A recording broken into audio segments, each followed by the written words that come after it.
तुकाराम जी की पत्नी ने कहा कि आप तो पहाड़ पर भजन करने चले जाते हैं, मैं रोटी लेके आती हूं तो पता नहीं चलता आप किस रास्ते से गए हैं, और वहां जंगल में कोई मिलता भी नहीं जिससे पूछूं रास्ता। तो श्री तुकाराम जी महाराज ने क्या कहा?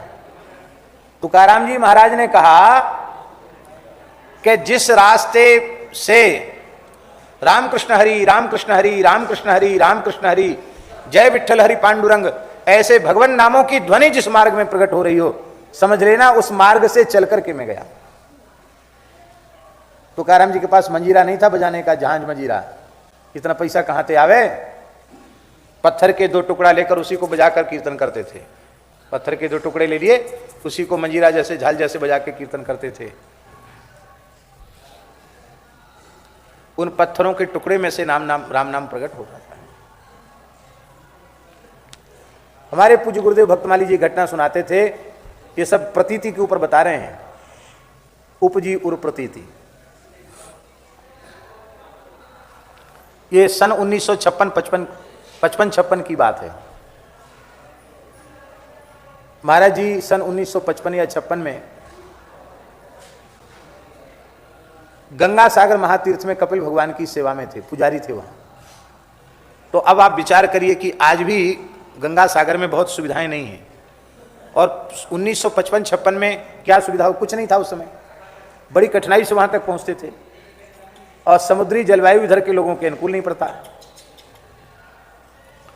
तो महाराज जी को धीरे धीरे धीरे धीरे वहां उधर शूल बनने लग गया, पेट में दर्द रहने लग गया, और उसने ऐसे शूल का रूप धारण कर लिया कि जब दर्द उठता था पेट में तो एकदम मछली जैसे छटपटाने लग जाते थे।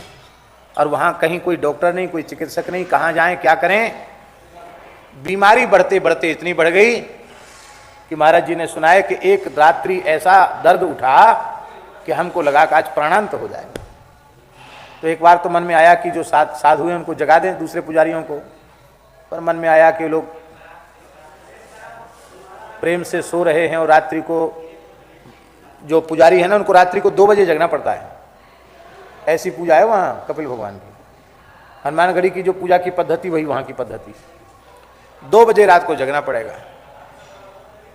तो रात्रि को 10-11 बजे सोना और 2 बजे रात को जगना, और इतने थके हुए हैं, इनको जगाने से कोई हमारा पेट दर्द कम थोड़ी हो जाएगा। इस अवस्था में हमको कलकत्ता भी रात को कोई नहीं ले जा सकता, क्या करें। चलें जैसे तैसे पेट दबा करके रसोई घर तक चलें, कुछ धनिया मिर्चा कुछ गरम करके कुछ हल्दी का काढ़ा पिएं, शायद ठीक हो जाए। लेकिन इतना ज्यादा दर्द था कि वे उठ नहीं पा रहे थे। तो महाराज जी कहते कि थोड़ी देर बाद हमारे मन ने हमको धिक्कारा, अरे राम नाम भव भेषज हरण घोर त्रय सूल। राम नाम तो भवरोग की औषधि है, सारे त्रिविध सूलों का हरण करने वाली है। और ऐसे राम नाम को छोड़कर, भगवान नाम को छोड़ करके हम दवाई का चिंतन, मनुष्यों का चिंतन, डॉक्टरों का चिंतन कर रहे हैं। काय बात के साधु हैं?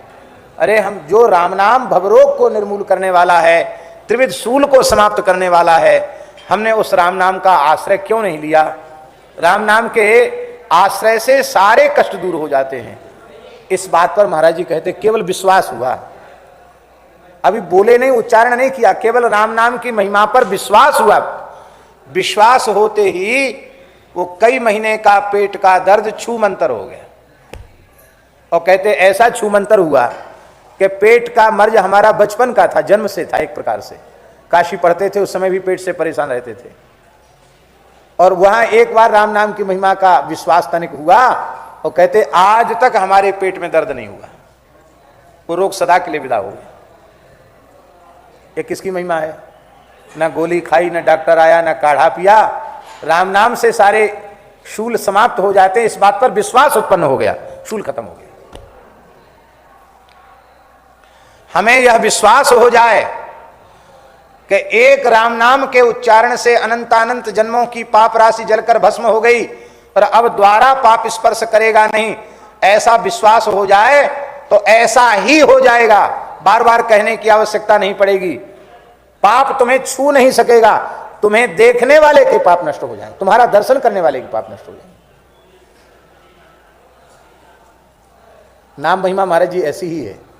पर उस एक नाम की महिमा, उस पर विश्वास जगाने के लिए जीवन भर राम नाम जपना है। उस एक हरि नाम, राम नाम, कृष्ण नाम की महिमा की प्रतीति, उसका विश्वास हमारे मन में आ जाए, इस विश्वास को जागृत करने के लिए जीवन पर्यंत राम नाम का आश्रय लेना। विश्वास की बहुत बड़ी महिमा है। आप जैसा विश्वास कर लें, जैसी श्रद्धा कर लें, वैसा तत्काल हो जाएगा। उसमें आपको अलग से कुछ साधन की भी आवश्यकता पड़ेगी नहीं। बोलो भक्तवत्सल भगवान की।